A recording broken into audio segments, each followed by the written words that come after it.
ஓம் முருகா சரணம். வாழ்க வளமுடன். வெற்றிவேல் முருகனுக்கு அரோகரா. இன்றைய நாள் இனிய நாளாக மலர எல்லாம் வல்ல அப்பன் முருகனின் அருள் எல்லோருக்கும் கிடைக்கப் பெறுக. நாம் வாழும் வாழ்க்கையில் நாம் எடுக்கும் ஒவ்வொரு முயற்சிக்கும் அவன் அருளால் என்று பணிவுடன் பணிந்தால் நாம் எதிர்பார்த்ததை விட எதிர்பார்க்காத அளவுக்கு சிறப்பாக அமையும்.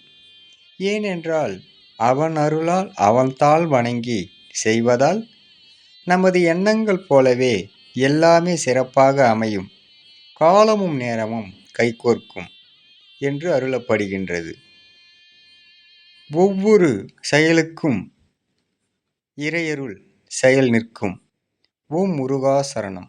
வாழ்க வளமுடன். வெற்றிவேல் முருகனுக்கு அரோகரா. வீரவேல் முருகனுக்கு அரோகரா. முருகனின் மகன் ரவி முருகன்.